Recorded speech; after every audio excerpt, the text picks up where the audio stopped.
ওং নমো ভগবতে বাসুদেবায়। জয় শ্রীকৃষ্ণ। রাধে রাধে।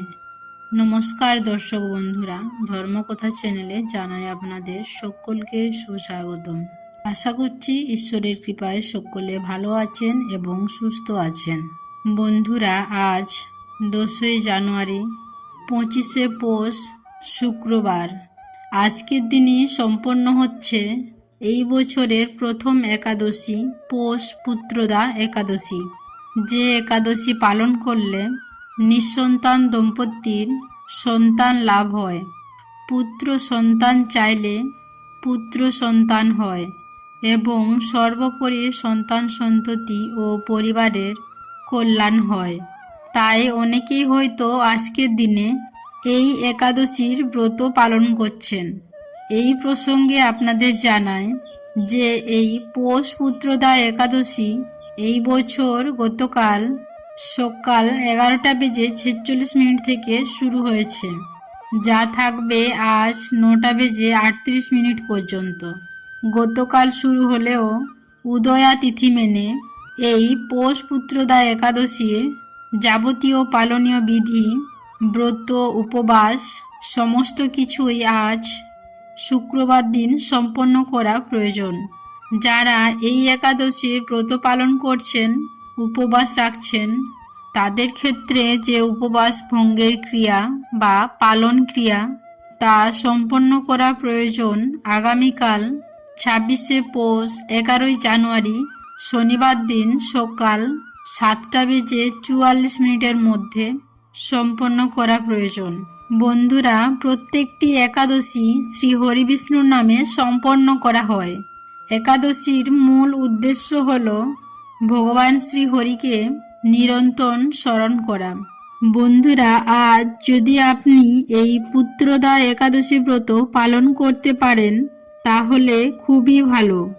যদি কোনো কারণে তা আপনি পালন করতে না পারেন তাহলে এই একাদশীর ব্রত কথাটি শ্রবণ করে আজকের দিনে ভগবান শ্রীহরি তথা শ্রীকৃষ্ণের উদ্দেশ্যে একটি প্রদীপ পারলে অবশ্যই প্রজ্বলন করুন। এতেও এই একাদশী ব্রতের পূর্ণ ফল অনেকাংশেই লাভ করা যায়। আশা করছি দর্শক বন্ধুরা এই পুত্রদা একাদশীর ব্রত কথাটি শ্রবণ করে আপনাদের ভালো লাগবে। শুরু করছি পুত্রদা একাদশীর ব্রত কথা। মহারাজ যুধিষ্ঠির ভগবান শ্রীকৃষ্ণকে জিজ্ঞাসা করলেন, হে কৃষ্ণ, এই মাসে শুক্লপক্ষের একাদশীর নাম কি? এর বিধি বা কি? কোন দেবতা এই দিনে পূজিত হন এবং আপনি কার প্রতি সন্তুষ্ট হয়ে সেই ব্রত ফল প্রদান করেছিলেন? কৃপা করে আমার কাছে তা সবিস্তারে বর্ণনা করুন। ভগবান শ্রীকৃষ্ণ বললেন, হে মহারাজ, এই একাদশী পুত্রদা নামে সারা বিশ্বে প্রসিদ্ধ। সর্ব পাপ বিনাশিনী ও কামদা। এই একাদশীর দেবতা হলেন সিদ্ধিদাতা নারায়ণ। ত্রিলোকে এর মতো শ্রেষ্ঠ ব্রত নেই। এই ব্রত পালনকারীকে বিদ্বান ও যশস্বী করে তোলেন। এখন আমার কাছে এই ব্রতের মাহাত্ম্য শ্রবণ করুন। ইন্দ্রাবতীপুরীতে সুকেতু নামে এক রাজা ছিলেন। তার রানীর নাম ছিল শৈবা। রাজদম্পতি খুব সুখেই দিন যাপন করছিলেন। বংশ রক্ষার জন্য বহুদিন ধরেই ধর্মকর্মের অনুষ্ঠান করলেও যখন তাদের কোনো পুত্র সন্তান লাভ হলো না, তখন রাজা দুশ্চিন্তায় কাতর হয়ে পড়লেন। তাই সকল দিক থেকে ঐশ্বর্যবান হয়েও পুত্রহীন রাজার মনে কোনো সুখ ছিল না। তিনি ভাবতেন পুত্রহীনের জন্ম বৃথা ও গৃহশূন্য। পিতৃদেব মনুষ্যলোকের কাছে যে ঋণ শাস্ত্রে উল্লেখ রয়েছে তা পুত্র বিনা পরিশোধ হয় না। পুত্রবান জনের এ জগতে যশ লাভ ও উত্তম গতি লাভ হয় এবং তাদের আয়ু, আরোগ্য, সম্পত্তি প্রভৃতি বিদ্যমান থাকে। নানা দুশ্চিন্তাগ্রস্ত রাজা আত্মহত্যা করবেন বলে মনস্থির করলেন। কিন্তু পরবর্তীকালে বিচার করে দেখলেন আত্মহত্যা মহাপাপ। এর ফলে কেবল দেহের বিনাশ মাত্র হবে, কিন্তু আমার পুত্রহীনা তো দূর হবে না। তারপর একদিন রাজা নিবিড় বনে ভ্রমণ করলেন। বন ভ্রমণ করতে করতে দ্বিপ্রহর অতিক্রান্ত হলে রাজা ক্ষুধা তৃষ্ণায় অত্যন্ত কাতর হলেন। এদিক ওদিক জলের অনুসন্ধান করতে লাগলেন।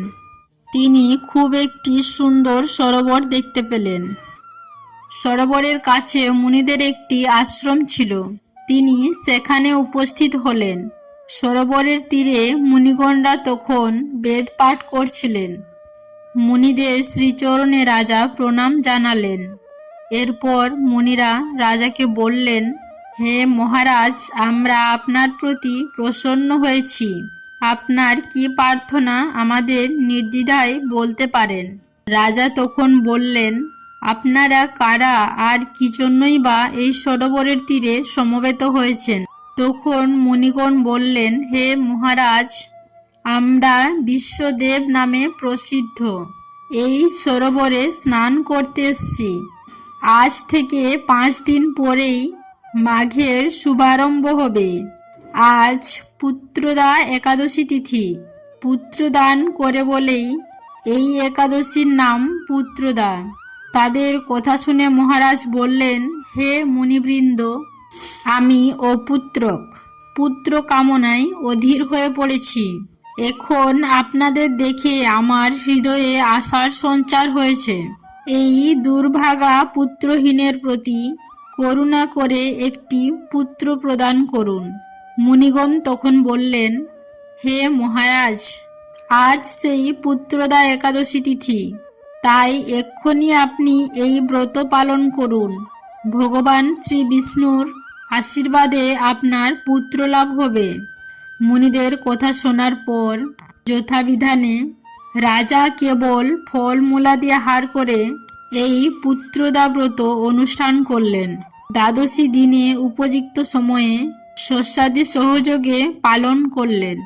মুনিদের প্রণাম নিবেদন করে নিজ গৃহে ফিরে এলেন।